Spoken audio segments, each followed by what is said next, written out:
You know how sometimes you hear about someone, an actor maybe, and you think, okay, I really need to get a proper handle on their work. Uh-huh. Like, go beyond just the famous roles. Exactly. So today, that's our plan. We're doing a deep dive into the essential films of the late Val Kilmer. What an incredible talent. Absolutely.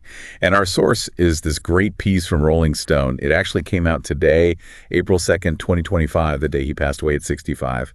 It picks out 10 specific movies that really show his range.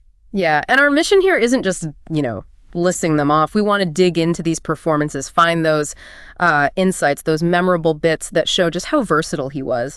Think of it as your fast track to really getting Val Kilmer. And it's honestly amazing when you look at the list. The sheer variety. He could go from making you laugh out loud one minute to these really intense, dramatic characters the next, and totally believable in both. Okay, let's jump in. Starting right at the beginning. Top Secret, that was 1984. His film debut, believe it or not. Right. And it's this wild parody, mixing Cold War spy flicks with Elvis musicals. Totally nuts. And apparently he was already a fan of the guys who made it, Zucker, Abrahams, and Zucker, the ZAZ team. He loved their earlier stuff, like Kentucky Fried Movie. Which is interesting, right? Because he came from Juilliard, this really serious acting background.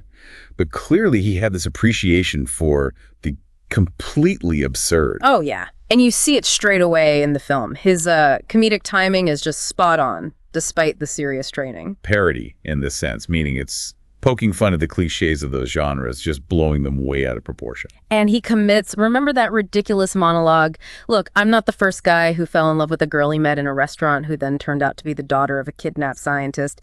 It just keeps going. Only to lose her to a childhood lover who she'd last seen on a deserted island. And who turned out 15 years later to be the leader of the French underground. The speed he delivers that with, it's just perfect ZAZ. It really is. And we got that early glimpse of him as a rock star too, singing Straight in the Rug. Showed his range from day one. Okay, then just the next year, 1985, we get Real Genius.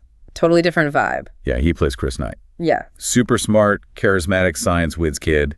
But the movie's also about, having fun, not just being book smart. Definitely. That whole 80s thing of smart being cool, but also, don't be too serious about it. The Rolling Stone article calls it his smart-ass charisma. Spot on. He had so many great lines. That quick bit, someone asked if he still runs. Only when chased. Delivered deadpan. It's that mix, intelligence, but also just cool nonchalance. And the article points out it became a bit of a cult classic for kids who felt maybe a bit outside the mainstream. Like, it was okay to be smart and a bit rebellious. Right. Okay, fast forward one more year. 1986. Top Gun. Huge. But here's the thing, apparently. Kilmer wasn't keen at first. He thought it was, what did the article say?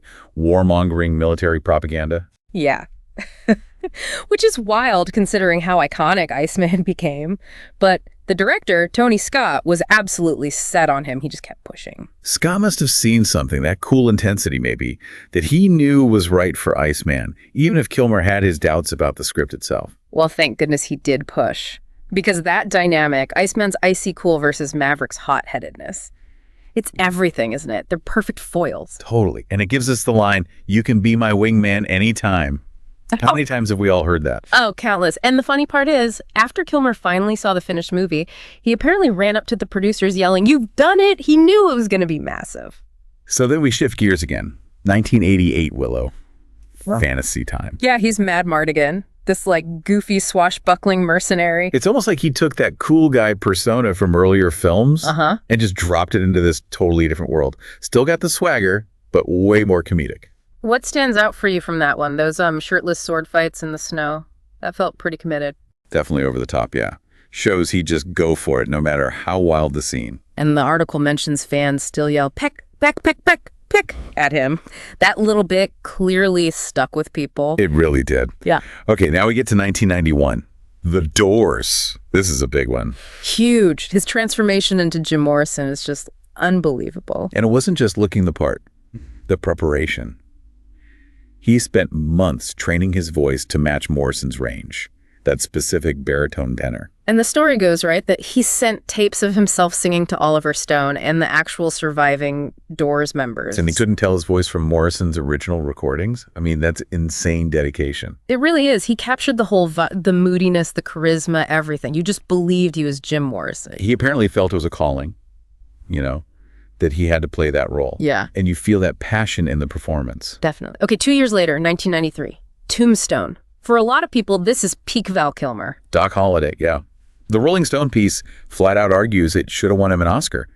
And it's hard to disagree. Oh, absolutely. That portrayal of the sick but utterly compelling gunfighter, it's mesmerizing. You need that kind of nuanced, complex performance for Oscar buzz. He steals every single scene.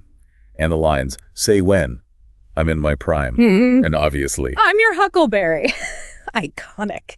Delivered with that perfect mix of charm and, like, menace underneath. But what really gets me is the vulnerability he shows. Underneath all the bravado, you feel the sickness, the loneliness. It's not just a caricature. That moment with Wyatt Earp when Earp says Doc has lots of friends and he just says, I don't. Oof. It's heartbreaking. So much depth. Okay, moving to 1995. Bit of a gear shift again with Batman Forever. Different kind of movie, different circumstances. Right. The article mentions some of the behind-the-scenes stuff, the production, but also Kilmer's reason for doing it. He apparently hoped the payday would let him fund this artist's community he dreamed of. Which is kind of noble, in a way, even taking on this huge blockbuster. And then there was the Batsuit issue. Oh yeah, notoriously uncomfortable, right? Hard to move, hard to hear. He apparently called it a trap. Yeah. But even with that, the article says he was committed to playing both Batman, the myth, and Bruce Wayne, the man underneath. He tried to bring depth despite the suit. It notes that Kilmer himself later called the film kitschy, but importantly not his performance. He felt he brought something real to it, even if the movie itself was, well, Batman Forever. Also in 95, though, he makes this huge decision. He chooses not to do more Batman, and instead does Michael Mann's Heat. And you can see why, right? The chance to work with De Niro and Pacino, that's huge for any actor.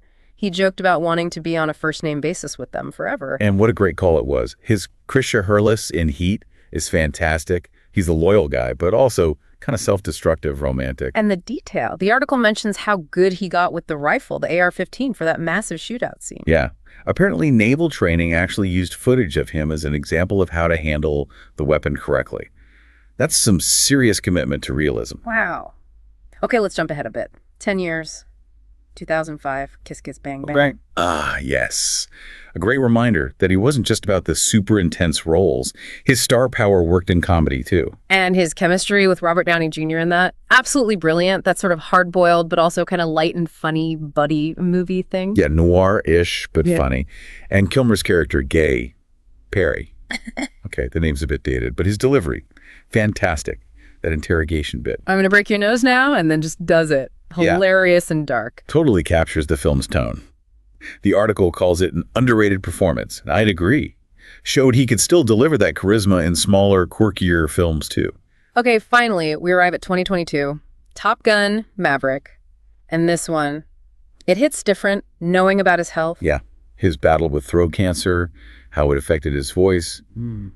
It makes his return as Iceman incredibly poignant. And it was Tom Cruise who really wanted him back, right? That reunion scene between them. Wow.